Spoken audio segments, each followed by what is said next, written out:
Highness will serve to reaffirm that commitment and to find new ways to work together in a complex world, supporting development through economic progress, collaborating to address global issues like climate change and food security, and building a stronger, more pluralistic Canada.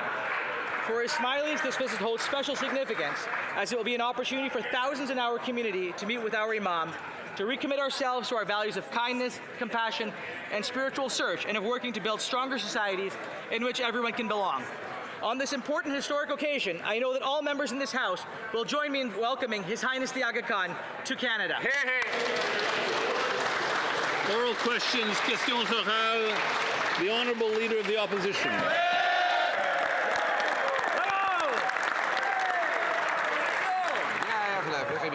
Yesterday, the Auditor General exposed the catastrophic management of 3 Liberal ministers on immigration. Liberal immigration ministers have ignored proof of massive fraud in 150,000 cases of fake foreign students. They've investigated 3% of cases and abandoned half of those because these alleged fraudsters did not answer their emails. Can the Prime Minister rise in the House of Commons and fire these incompetent Liberal ministers? The Honourable Minister of Immigration, Refugees and Citizenship. Thank you very much, Mr. Speaker. We support the recommendations of the Auditor General, and we have been acting since 2025. 100% of cases flagged by institutions are followed up on, and we are investigating high-risk cases. The results are clear. The controls and verifications are enforced. The number of students has dropped by more than 60% that are coming in. We are reestablishing the integrity of the system, and we are mastering it. Thank you. The Honourable Leader of the Opposition. The question was for the Prime Minister, who is here in Ottawa today. He needs to take responsibility for these 3 incompetent ministers. They are current ministers, the Minister of Justice, the Minister of Heritage, and the Minister of Immigration, who have all been part of this situation. They've all been incredibly incompetent. Over 150,000 potentials of fraud cases that have not been investigated. Just 3% of cases have been investigated. Most of those have been abandoned. Will the Prime Minister take personal responsibility for his current incompetent cabinet and fire these ministers? The Honourable Minister of Canadian Identity and Canadian Culture. Mr. Speaker, I got into politics because I love my country, Canada. The opposition member got into politics because he had tendinitis. He thinks that Canadians are losers, and he thinks that his job is terrible. He's on video saying that. You know, that's not responsible, and that's why we support the Prime Minister. The Honourable Leader of the Opposition. Mr. Speaker, with that kind of incompetent, incoherent answer, it's not hard to understand how that minister failed to investigate 97% of the 150,000 suspected cases of fraud in the international student program. Mr. Speaker, not only that, of the 3% that he did have investigated, they abandoned half of those because the suspected fraudster did not respond to investigators' emails. Mr. Speaker, this is the current Liberal government. Will the current Liberal Prime Minister take responsibility, fire that minister, the Justice Minister, and the Immigration Minister? The Honourable Minister of Justice. Speaker, if he wants to talk about incompetence in politics, he need look no further than the mirror. Listen to the approach that he takes on Canada-U.S. relations, saying it's not the Americans' fault, it's ours, we're stupid, while his caucus colleagues go down to South to say that we're throwing a hissy fit up here. You want to see incompetence? Let's look at the Conservative leader's statements, calling the RCMP leadership despicable and calling on his political opponents to be jailed. We will move forward with thoughtful policy that ensures our immigration system moves with integrity, while we welcome newcomers who can help grow the economy. The Honourable Leader of the Opposition. Speaker, this Prime Minister is rewarding and encouraging incompetence by putting the single worst immigration minister in Canadian history in as the new Minister of Justice. That minister caused a 300% increase in population growth. Now we know that there were hundreds of thousands of potentially fraudulent cases that he refused to have investigated. 97% of the cases of potential fraud were uninvestigated, and half of the remaining 3% were abandoned because the fraudsters did not respond to emails. Will the Prime Minister take responsibility for these incompetent Liberals and fire them now? The Honourable Minister of Immigration. The Honourable Minister of Immigration, Refugees and Citizenship. Thank you very much, Mr. Speaker. Let me repeat for that member and his entire caucus. As I said, since 2025, 100% of the discrepancies reported were followed up. And they were followed up 100% since 2025. With the high-risk investigated, the Auditor General confirmed improvements took place. IRCC has tightened its approach, and we have control over the student visas. The numbers prove it. Thank you. The Honourable Leader of the Opposition. Okay, now the mystery is resolved. We have only 3% of the 150,000 cases of suspected fraud were investigated at all. Half of those investigations were abandoned because the alleged fraudster didn't respond to their email. But now we learned they have followed up with another email, Mr. Speaker, and the threat is clear. If there is no response to that email, there will be yet another email, Mr. Speaker. With this kind of total incompetence under the leadership of the current Liberal Prime Minister, why won't he fire these 3 ministers so we can get the system?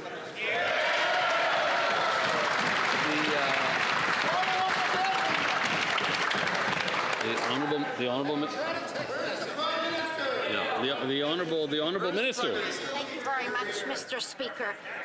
Let me tell Canadians and this member and his caucus that the report examined 18 months. The government had already initiated improvement to the system way before the audit started. The Auditor General confirmed that the system is tightened, the student visas have been examined, improvements has taken place. Since 2025, 100% of referrals from institutions were examined. Thank you.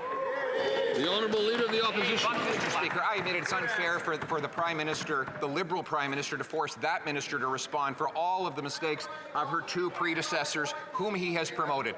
But it really is the illusion of this Prime Minister. He refuses to stand and answer questions today, although he is in Ottawa, on the fact that we have the only shrinking economy in the G7. The worst food price inflation in the G7. The worst household debt in the G7, the worst housing costs in the G7, 100,000 jobs lost in the first 2 months of this year. Will the Prime Minister have the courage to stand up now and defend his terrible Liberal track?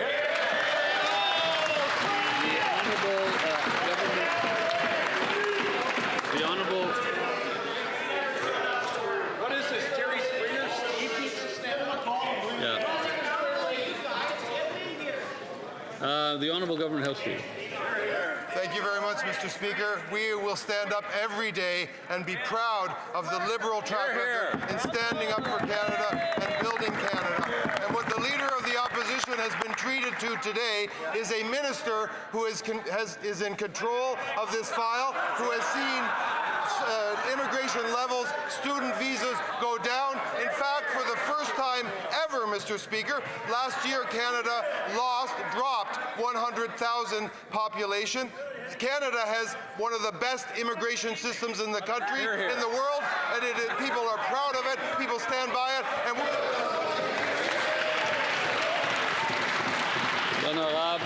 The honourable member for Beloit-Chambly. Mr. Speaker, we are following what's happening at the Supreme Court very closely this week. Some of the speakers are excellent, some are somewhere between stupid and insulting. While there's still time, will the government recognize that it should say to its lawyers to cancel what they have said and ask its lawyers to not plea against Quebec? The Honourable Minister of Justice. Mr. Speaker, I thank my colleague for his question. It's very important to clarify the federal government's position. We have an opportunity and an obligation to defend the Constitution. It's possible to defend the French language and the Constitution at the same time. What is happening before the Supreme Court of Canada? Well, that's the appropriate place to have that discussion. The Honourable Member for Belleuil-Chambly. Mr. Speaker, the Quebec National Assembly passed a state secularism law in 2019. Whether you like it or not, it is legitimate. Is the government telling Quebecers that the federal parliament is superior and has authority over the Parliament of Quebec? Is Liberal Canada, does it think that it's the boss of Quebec? The Honourable Minister of Government Transformation. Thank you very much, Mr. Speaker. And I have a hard time understanding the question from my colleague. First of all, we are in a state of law where it's possible for groups and citizens to challenge laws before the courts, and that can go all the way to the Supreme Court. That's what's happening right now with Bill 21, Mr. Speaker. But if he's saying that the federal government is using the disallowance power, it hasn't been used since 1943. I wasn't even born the last time that happened. I don't think he was born either the last time that happened. We have no intention of using the disallowance law. The Honourable Member for Belleuil-Chambly. Well, I'd be lying if I said that I was surprised that he doesn't understand. Pierre Elliott Trudeau's Canada imposed a constitution on Quebec. Quebec did not sign that constitution, and it's never accepted it. And now today we're being said that according to that constitution and its charter, which was put in place against Quebec, that Ottawa is the boss. Does Liberal Canada, which is going against Quebec at the Supreme Court, say that the National Assembly of Quebec should submit to the rest of Canada? Is Quebec a colony of Canada? The Honourable Minister. Thank you very much, Mr. Speaker. I think that Quebecers are very proud to live in a state of law where you can challenge laws. That's what's being done by Quebecers before the Supreme Court right now, Mr. Speaker, and we're going to let the Supreme Court do its work. Thank you. The Honourable Member for Thornhill. You can add the Auditor General's name to the long list of people who know the Immigration Minister is not very good at her job. She already has no idea how to address the millions of expired visa holders in Canada, and a new report found that of over 150,000 fraudulent immigration cases, less than 3% were investigated. There's no accountability for the fraudsters and no accountability for anyone who broke the system. People like her and the last two immigration ministers still get to sit in cabinet. So I have the question again, when are they getting fired? The Honourable Minister of Immigration, Refugees and Citizenship. Thank you very much, Mr. Speaker. As I said a couple of times already this morning, since 2025, 100% of discrepancies that were referred by the educational institutions to IRCC received follow-ups. The high-risk ones were fully investigated. The results are clear. We welcome the recommendation. We will continue to improve our systems, but the Auditor General made it clear we had already started to implement all of those prior to her commencing the report. The Honourable Member for Thornhill. We get it, Mr. Speaker. They got follow-up emails, but it's even her Liberal colleagues who are telling the CBC that she's not fit for the job. But none of that seems to matter to the Liberal Prime Minister, because this is how it works in Liberal offices, in Liberal Ottawa, I should say. Step one, you fail at your job. Step two, you get a promotion. Step three, you start the cycle again. That's what happened to the last immigration minister, who's the culture minister, and the one before that, who's the Attorney General. So based on how it all works here, I have a different question for the Prime Minister. When is he giving the current immigration minister her next promotion? The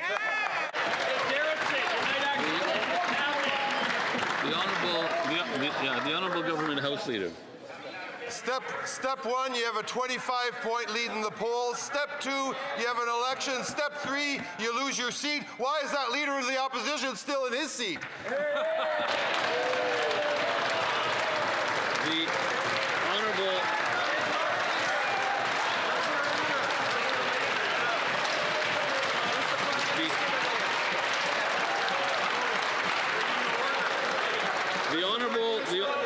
The Honourable Member for Calgary Nose Hill.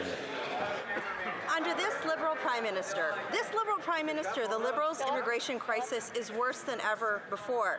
They're giving sweetheart sentences to non-citizen sexual assaulters instead of deporting them. Bogus asylum claimants are getting better health care than Canadians. And there's over 150,000 cases of student permit fraud. There are millions of non-citizens with no legal reason to be in Canada, but there's no accountability. 3 of the most incompetent and destruction immigration ministers in Canadian history are still in cabinet. Why? The Honourable Minister. Mr. Speaker, Canadians elected this government last year because they know that this government has a plan. Our plan has results. It is not based on a script as they do on the other side. Over the last year, we've reduced temporary residents by more than half. We brought the asylum numbers by more than a third. We've refocused economic immigration like never before it's been done.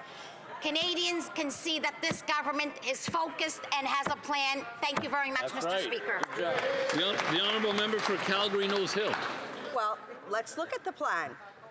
150,000 cases of student permit fraud under this Prime Minister, this Liberal Prime Minister. They just bought an entire hotel for asylum claimants with tax dollars. Bogus asylum claimants are getting better health care than Canadian seniors who have paid their whole life into the system. Yet that immigration minister still has her job. Why? The Honourable Government House Leader. Well, here they go again. Here they go again, Mr. Speaker. This immigration minister has brought a situation under control, a situation where last year Canada's population actually declined. Canada's immigration system is admired, as our country is, the world over, Mr. Speaker. And this immigration minister is executing on a clear plan to bring temporary residents of this country down. And shame on that member for picking on Ukrainian war refugees for coming to this country and getting treated. The Honourable Member for Charlevoix, Haute-Saint-Charles. Mr. Speaker, according to the Auditor General, tens of thousands of people have come into the country and have stayed in the country without proper verification. The government is unable to say who amongst the foreign students is respecting the rules, who has left the country, who has stayed illegally. In other words, the Liberals have opened the door, but they have no idea who's come in. Who is in the country? We don't know. It's time for the Prime Minister to accept responsibility for promoting immigration ministers who created this chaos. When is he going to fire these 3 ministers? The Honourable Minister of Immigration. Thank you very much, Mr. Speaker. The temporary status is exactly that. It's temporary. And that's not new. Under our plan, Canada has set clear goals when it comes to temporary residence and extensions. We are respecting our plan, and at the end of your permit, you have to leave. That expectation is clear. We will continue to meet our goals, and we will apply our rules. Thank you. The Honourable Member for Charlevoix-Haute-Saint-Charles. After 10 years, this government has completely lost control of immigration. The proof is in the Auditor General's report yesterday. It confirms that of all the people who've asked for student visas, 150,000 problematic cases have been identified. But the government has only investigated 4,000 cases. The rest have just been, forgotten, lost in the cracks. And we don't even know who has stayed in the country without a permit. When will the Prime Minister fire this minister and the 2 former immigration ministers for incompetence? The Honourable Minister of Canadian Identity and Culture.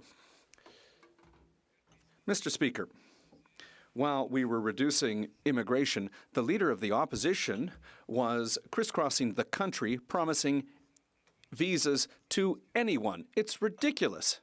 You don't need an Auditor General to verify the incompetence of the Leader of the Opposition and many members of his caucus. It's absolutely ridiculous. It's a proof of irresponsibility from the opposition. I think that they should be ashamed. Just look at the videos on Twitter, Mr. Speaker. The Honourable Member for Montmorency-Charlevoix. Thank you, Mr. Speaker. According to the Auditor General, the immigration system for foreign students is completely out of control. In 1 year, as many as 150,000 fake foreign student requests for visas have been made, and less than 3% of those were verified by the government. It's not complicated. The Liberals have completely lost control of the immigration system, and they continue to hand out visas left, right, and centre. What people in Quebec want is an immigration system that respects our capacity to welcome and integrate newcomers to the Quebec nation. Can the Prime Minister please explain how he is keeping ministers who are doing more harm than good in their positions? The Honourable Minister of Industry. Mr. Speaker, our government's plan is working. The plan is to be in control of immigration, knowing that Canadians trust us to maintain that control. We have been able to reduce immigration levels. For the first time in 50 years, we have lowered population growth in Canada. And we are going to work with the government of Quebec, and the Quebec lieutenant spoke with the government of Quebec last week because we have to have immigration under control, but we also have to be able to help businesses who also have problems with a labour shortage. The Honourable Member for Rivière-du-Nord. Mr. Speaker, 3 provinces are joining with Quebec to call for more powers when it comes to appointing judges. After Quebec, Ontario, Alberta, and Saskatchewan now want Superior Court judges to be chosen from their lists of candidates. They also want to have their word to say on the choice of Supreme Court judge appointments. Quebec and the provinces have had enough of seeing the Prime Minister and his friends get involved in judge appointments to help Liberals. Will the government respect what the provinces are asking for? The Honourable Minister of Justice. Mr. Speaker, I thank my colleague for the question. It's very important to understand that we have a process that works today. We receive recommendations from an independent committee. We have opportunities to discuss those proposals with our counterparts in the provinces and territories. It's a process that works, and we don't need to change the process now. If my counterparts want to participate in the processes, they just have to give me a call. It's as simple as that. The Honourable Member for Rivière-du-Nord. Mr. Speaker, Quebec and 3 other provinces want to choose their own judges because the process in Ottawa is tainted. It's tainted red. Remember the Liberalist, that partisan tool that the Liberals used to appoint Liberals. And remember that among judges who had previously donated to political parties, 76% of those were Liberals. Remember in 2019 in New Brunswick, 5 of the 6 judges appointed were the neighbour of a Liberal minister, the brother-in-law's wife, and 3 of their donors. Will the government include Quebec and the provinces who want to be involved in it in an impartial process for appointing judges? The Honourable Minister. Well, now, Mr. Speaker, there is a process that works. The process is independent. It benefits from recommendations of the committee that's already in place. It's important to ensure that every candidate has the ability to participate in the court system. Provinces and territories to take their feedback into the process and make talented appointments. Regardless of the political history of the candidate, we want the best people for the job, and that's what the process is providing. Honourable Member for Saskatoon West. Mr. Speaker, the Liberal incompetence in our immigration system keeps getting worse. Yesterday, the Auditor General revealed widespread fraud in the Liberals' international student program. Even worse, of the 150,000 suspected fraud cases, the department reviewed less than 3% of them. And this is only one part of the Liberal immigration mess. So, did the Liberal Prime Minister fix this? Not at all. Besides keeping his terrible minister in place, he promoted the last 2 incompetent ministers. They're raining down destruction as his Justice Minister and Culture Minister. Why are 3 of the most incompetent and destructive immigration ministers still in his cabinet? Why? The Honourable Government House Leader. Well, Mr. Speaker, that question has been asked several times and answered several times. I wonder that if that member, when he was growing up and dreaming of being in the Parliament of Canada, is now having a reckoning with the fact that he's being handed some question by some 24-year-old in the leader's office, and now is being required to stand up in the House of Commons and read it again. True story. That is what's going on here. Perfectly all right. Perfectly all right. The Honourable Member for Saskatoon West. Mr. Speaker, unlike that member, I don't work for the PMO. The truth is, the immigration minister is so incompetent that her own Liberal colleagues told CBC she wasn't fit for the job, and the mess created by the previous two is self-evident. Yet, Liberals are pushing ahead with hundreds of thousands of new foreign work permits with no plans to remove the millions of expiring foreign visa holders who remain in Canada, all while Canadian youth face 14% unemployment rates and non-permanent residents outnumber unemployed Canadians. This insanity has to stop. Why are three of the most incompetent and destructive immigration ministers in Canadian history still in his cabinet? The Honourable Government House Leader.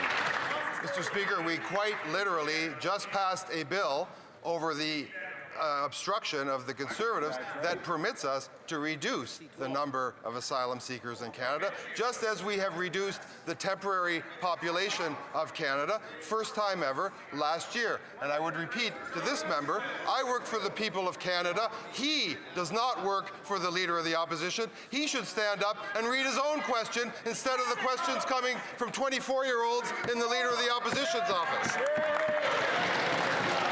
The Honourable Member for Nanaimo Ladysmith. 153,000 student visa cases flagged for fraud. Less than 3% probed. 92% of fraudsters wave through for shots at work permits, residency, and asylum. The Auditor General has exposed an immigration system so broken it can't enforce its own rules. But instead of fixing it, they're going to issue even more permits. Even Liberals say this immigration minister has to go. It's well past time to clean house. So why is the Prime Minister still keeping not one, not two, but three failed immigration ministers in his cabinet?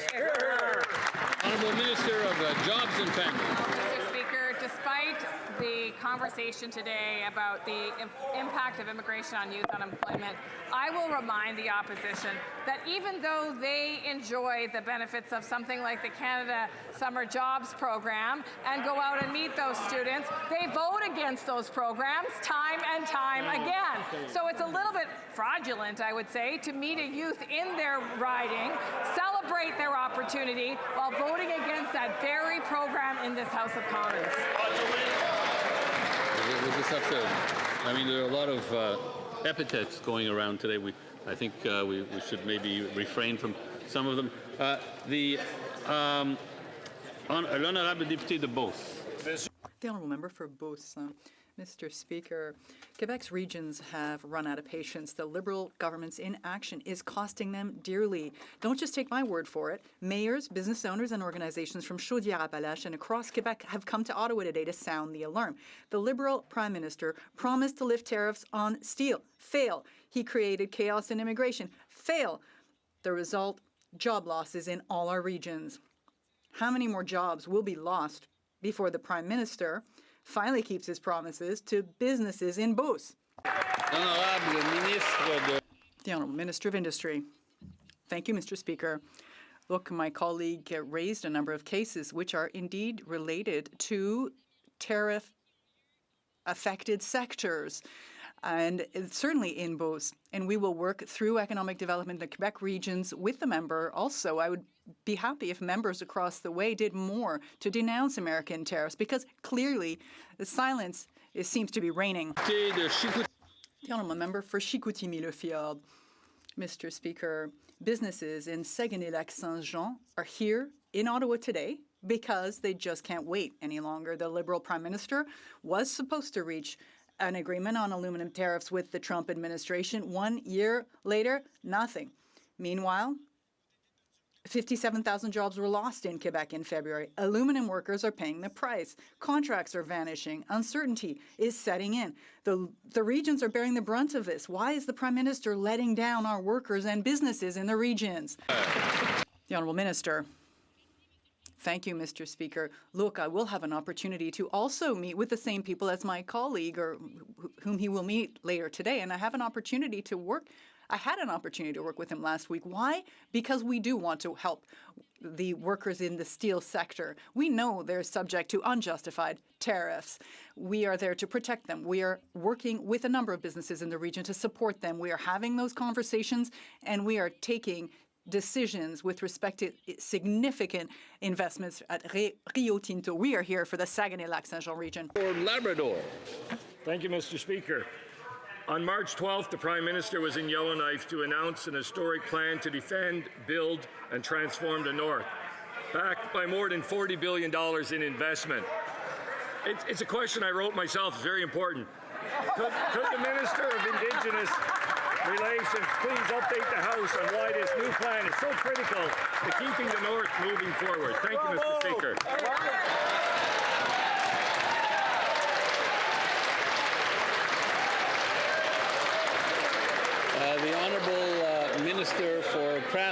The Honourable Minister for Crown Indigenous Relations. For decades, communities across the Northwest Territories have been clear. I couldn't hear the minister, so I'll let the minister start over. Again. Steve, who wrote the answer? For decades, communities across the Northwest Territories have been clear. The Mackenzie Valley Highway is essential for their future. This project will finally connect remote communities, lower the cost of goods, unlock critical minerals, and create real opportunities for local businesses. We're also advancing the Tulsan Hydroelectric Project and the Arctic Economic and Security Corridor with Indigenous partners. With more than $40 billion in investments, we're building a stronger, more resilient, and a more connected North. Thank you, Mr. Speaker. The Honourable Member for Cloverdale-Langley City. Straight from the heart. I spoke with a man in my riding who works at a local cabinet manufacturing shop.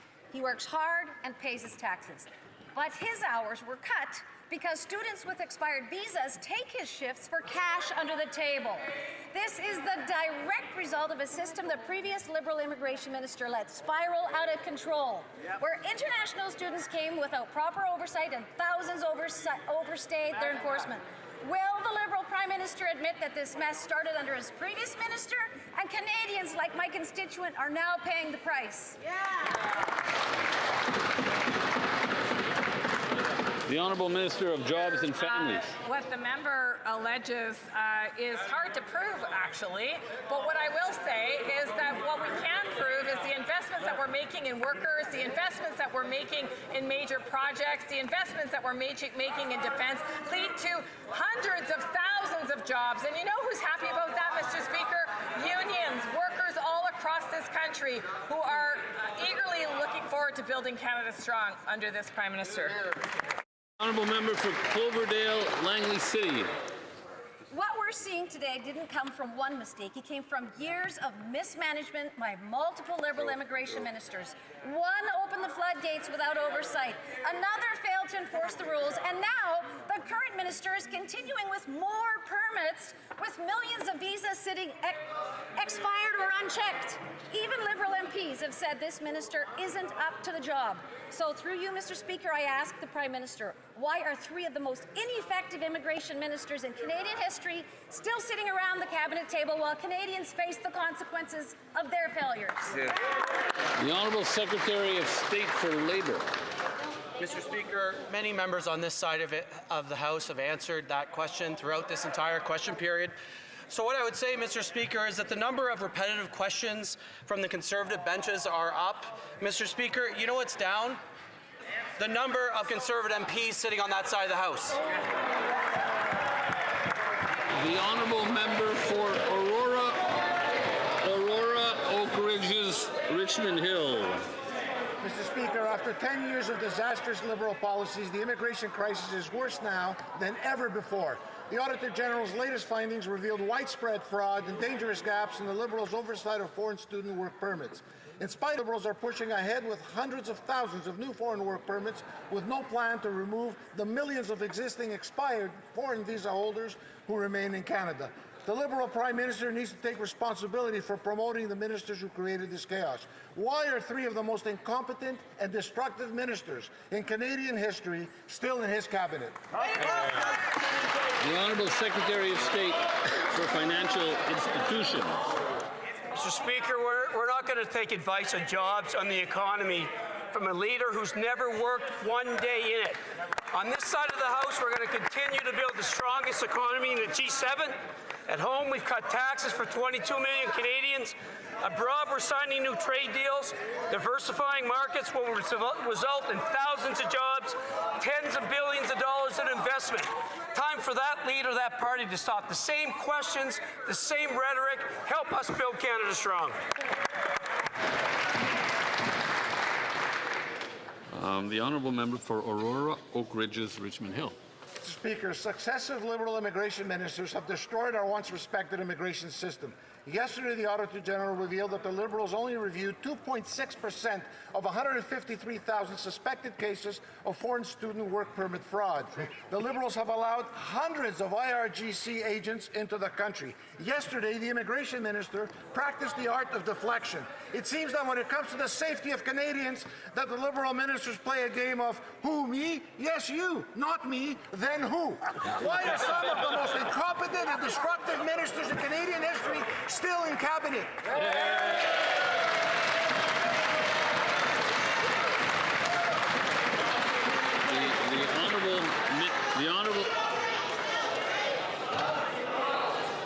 The Honourable Minister for Women and Gender Equality. Thank you, Mr. Speaker. Speaking of young people in this country are ready to work, and we're making sure that the opportunities are there for them. Through the Canada Summer Job, we have tens of thousands of young people who are getting their job for the first time, and they're getting experience right in their communities. And we're investing $635 million in student work placements so that post-secondary students can build their careers and jobs right here in this country. And that's what we're focused on. We're focused on youth that can gain the skills for the future to build Canada strong, Mr. Speaker. Nice job.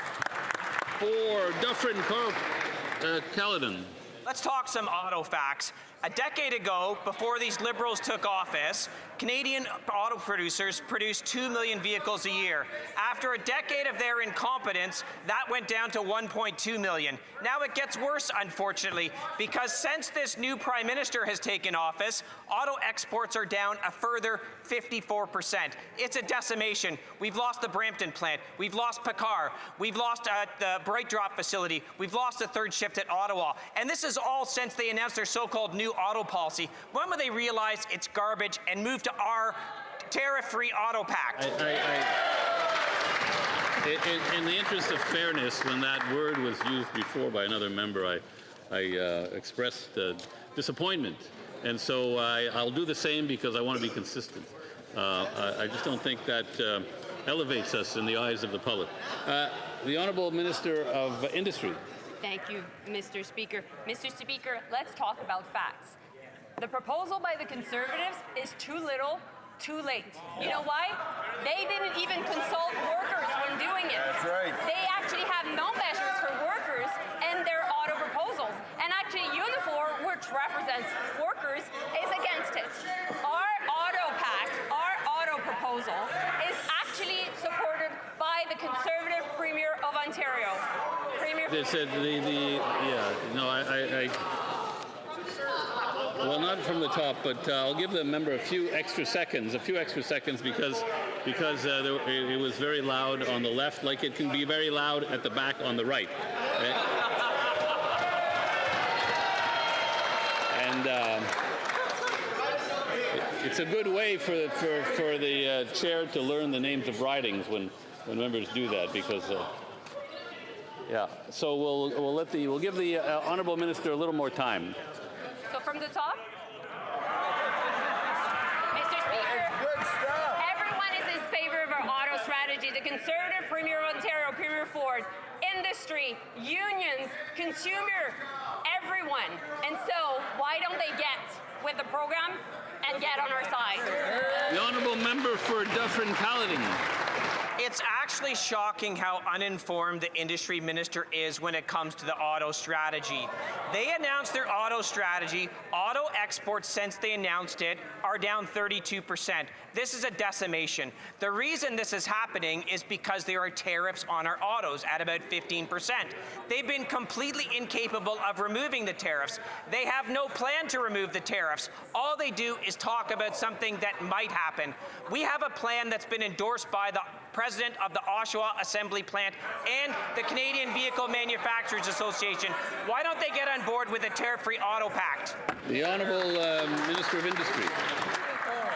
Mr. Speaker, whatever was that? Clearly, Mr. Speaker, what the Conservatives forgot when thinking of our industry in the auto sector is actually 200,000 workers. Why? Because they forgot about auto parts. And Canada has been leading when it comes to auto parts. We have the 3 biggest companies in the world: Linamar, Martin-Urea, Magna. They forgot to protect the GM engines and transmissions workers in Cambridge. They forgot the Ford engines auto workers in Windsor. They forgot the Honda engine workers in Alliston. They forgot, and I could go on. The Honourable Member for Oxford. Mr. Speaker, the Liberals have thrown in the towel on Canada's auto sector. Since 2015, auto production is down by half. Exports are down by 53%, and over 5,000 auto jobs are gone.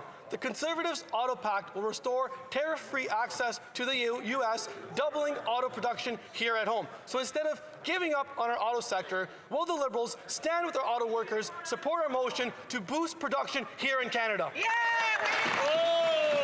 Honourable Parliamentary Secretary to the Minister of Finance. You know, nostalgia is not a strategy. We can't go back to 1965 to a tariff-free auto pact. What has Unifor said about the Conservatives' so-called plan? They said this plan cannot achieve its intended objectives. It is mathematically incorrect, and it may prevent potential future growth in our automotive industry. Unlike them, we actually sit down with the workers and the unions and consult them on the plans and strategies which we lead and move forward on implementing. We've offered liquidity support, financing for them to pivot, adjusted the availability standard for EVs, and much more. The Honourable Member for Oxford. Mr. Speaker, here's what the president of Unifor Local 222 said, and I quote, "Finally, a plan to protect the livelihoods of thousands of Ontario auto workers." Mr. Speaker, under the Liberal plan, production is down, exports are down, job losses are up. Our Conservative plan will double auto production here in Canada. The Canadian Vehicle Manufacturers Association supports our plan. The local unions support our plan. The auto worker on the assembly line supports our plan. Will they? The Honourable Minister of Industry. This government has gone on every line of production in the auto sector, and we have the support of workers. But what is clear, and I know the Brampton facility is really important to my colleague. And you know what Unifor, the head of Unifor Canada, Lana Payne, said? Well, actually, their auto proposal is putting the very Stellantis Brampton plan in jeopardy, and also the GM Ingersoll future in jeopardy. Why are they against the auto workers in Brampton and Ingersoll, Mr. Speaker? The Honourable Member for Niagara West. Mr. Speaker, Canada's auto sector has been gutted. Production has been cut in half since 2015. Thousands of jobs are gone and exports have collapsed. Now with U.S. tariffs hammering our workers, the Prime Minister has done nothing to stop them. Instead, he's accepted them as permanent while using Canadian tax dollars to subsidize foreign-built vehicles. That's not a plan, that is surrender. Conservatives have put forward a tariff-free auto pact to double production, restore our supply chains, and bring jobs to Canada. Will the Prime Minister stand up for Canadian workers and support our plan, or will he continue with the managed decline of the auto sector, just like the rest of the economy? The Honourable Minister of Artificial Intelligence and Digital Innovation. Mr. Speaker, the Conservatives want to close their eyes and hope that the tariffs just go away like it's 50 years ago. That's not a plan, that's a fantasy. Even the Globe and Mail said that their plan is straight from the 60s. Sorry, nostalgia is not a plan. We are investing in our auto workers. In fact, Federal Economic Development of Southern Ontario is investing in the parts manufacturers. I visited Kumi in Bradford or A. Burger Precision in Brampton West, conservative ridings. Their voters support our plan. Why don't they open their eyes, stop fantasizing, and support our plan? The Honourable Member for Davenport. Mr. Speaker, as chair of the Canada-NATO Parliamentary Association, I know that parliamentarians across the Alliance and countries countries on both sides of the Atlantic are looking to Canada for leadership in new cutting-edge defense technologies and innovation. It is critical that we rearm, rebuild, and reinvest in the Canadian Armed Forces while building up Canadian industry. Can the Minister of National Defence update this House on the critical investments we are making in Canada's defence industry? Bravo. The Honourable Minister of National Defence.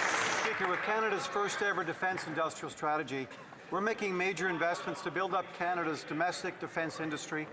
Last week alone, we announced a $900 million investment to support drone development and quantum technologies, a $200 million investment in space launch capabilities in Atlantic Canada, a $300 million contract for new modular assault rifles, and over $1.4 billion for domestic ammunition production in Ontario and Quebec. Mr. Speaker, that's a plan we're delivering. It's security, sovereignty, and jobs. The Honourable Member for Calgary-Midnapore. The Auditor General dropped another scathing report on the modernization of the pay system. This pay system is now costing taxpayers over $4.2 billion, but this government fails to learn from the Phoenix fiasco, costing millions of dollars more for taxpayers every single year. This government has had an entire decade. When will they fix the system and stop wasting taxpayers' money? The Honourable Minister of Government Transformation. Speaker, and quite to the contrary, what the Auditor General has mentioned is that Canadians will get value for their money and that we're moving cautiously. And by the way, I want to thank the Auditor General for her report, and we're accepting the three recommendations she's made to make sure that we get this right, because public servants deserve to have an exact pay on time, and that's exactly what we're moving forward with this new pay system. Thank you. The member for Calgary-Midnapore. Well, public servants are actually scared to retire because they don't trust the pay system. And it's no wonder there are over 230,000 transactions that are backlogged, and many of those are more than a year old. This government has had 10 years, and now they want to fast-track the old system to the new system. When will they fix the system and give public servants confidence in both their paychecks and their retirement? The Honourable Minister.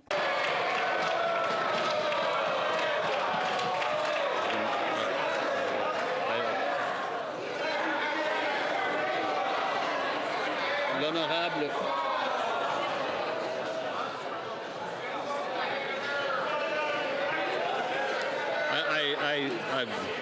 Did something happen? I don't know. I didn't see anything. L'honorable ministre. The Honourable Minister. Yes. Okay, I missed something here, but thank you very much, Mr. Speaker. And I want to thank the member for her question. It's an important question. Public servants deserve to have an exact pay and on time. And as far as the backlog is concerned, I'm happy to report that we've reduced by 50% the backlog over the course of the last 2 years. And we have learned from the mistakes by over Phoenix that we need to move step by step in a cautious way, in a prudent way, to make sure that we get this transition right. And this transition we will get right. Thank you, Mr. Speaker. For Yellowhead. I'll always be worried the government will come looking for something. I can never trust the information I get from them. These are the words of a public servant afraid to retire because of a broken pay system this Liberal government refuses to fix. And 133,000 employees are in the same situation. The Auditor General confirmed billions have been spent with no clear plan to fix the backlog, meaning the new system will start with the same flawed data. How can the Canadians trust the government to fix the mess they've had a decade to address? L'honorable ministre. The Honourable Minister. Mr. Speaker, and first I want to thank the Auditor General for her report, and we accept her recommendations. We're working on the three that she's put forward, and one of which is, of course, to make sure that we reduce the backlog in a timely way, which is exactly what we're doing. We've reduced by 50% over the course of the last 2 years, and as we are transitioning to a new pay system, Mr. Speaker, we're making sure that we're going step by step in incremental pieces so that we get this transition right. Thank you, Mr. Speaker. The Honourable Member for Markham Unionville. Mr. Speaker, as digital capabilities evolve, so do crimes and threats to our national security. For decades, law enforcement agencies across the country have asked for updated tools to combat crimes like extortion, child exploitation, auto theft, and organized crime. Can the Minister of Public Safety elaborate on the importance of lawful access measures and Bill C-22 to keep Canadians safe?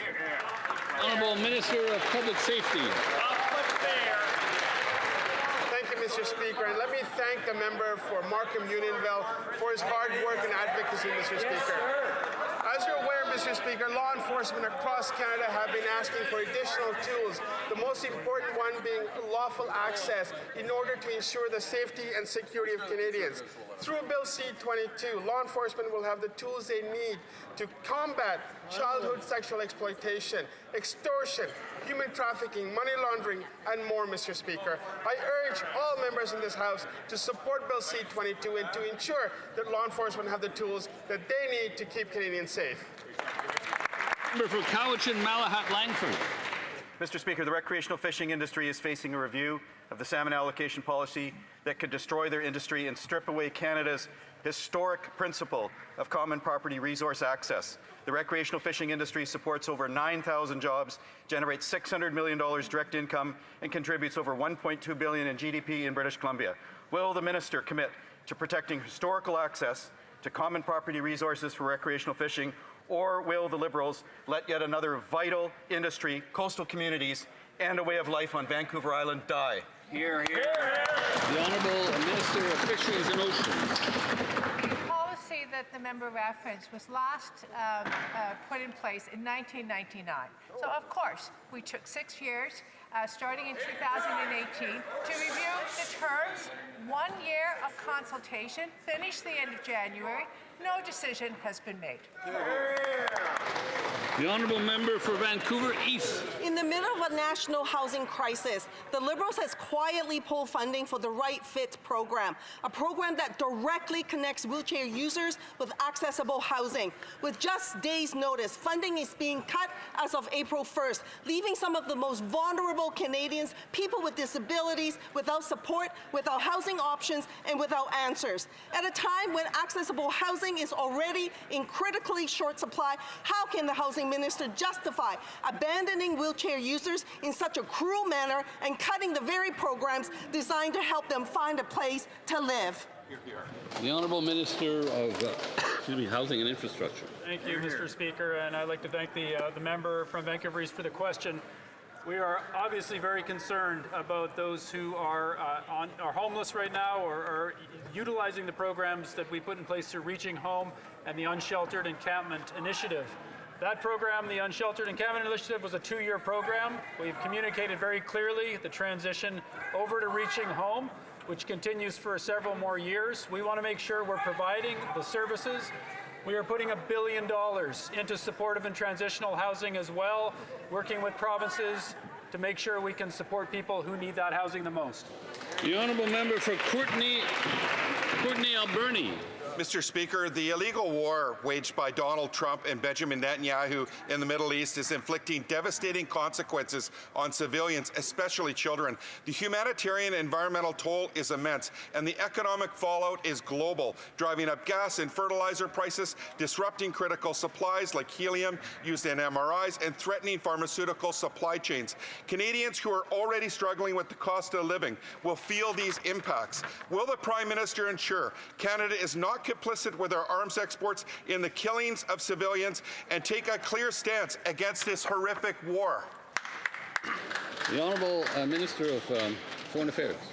Thank my honourable colleague for raising this very important point, and Canada is also deeply concerned about the humanitarian toll that the war is taking, including our concern about the closure of the Strait of Hormuz, which is threatening global energy security and economic stability. As we have emphasized, Canada's focus is on humanitarianism, is on de-escalation, is on ensuring the unimpeded flow of energy and supplies through the Strait of Hormuz, and we urge all parties to de-escalate the conflict, and we will continue to work with G7 and like-minded countries. Thank you. I'd like to draw the attention of members to the presence in the gallery of the Honourable Lana Popham, Minister of Agriculture and Food for the province of British Columbia.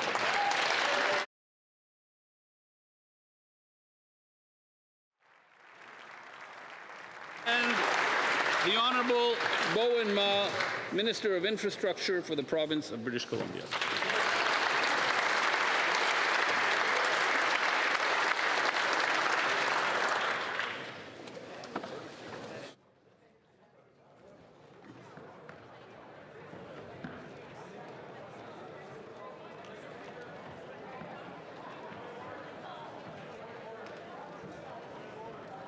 Honourable Minister of Jobs and Families.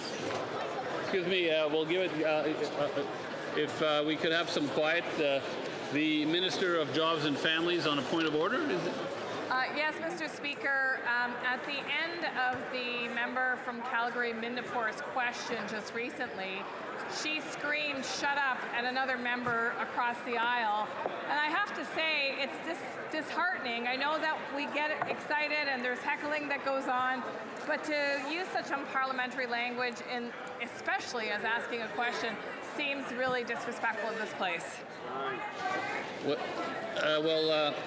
Yeah, but just let me respond to that point of order. I did not hear it. I saw some commotion. I did not hear it. You can understand why. There's a lot of heckling going on, a lot of provocation, and I would urge all members to tone that down because it can produce reactions. I did not hear what transpired. The honourable member for Battleford, Lloydminster, Meadow Lake. Thank you, Mr. Speaker. Just on that point of order, I will note that I'm sorry, I can't hear the minister. I can't hear something. Start over.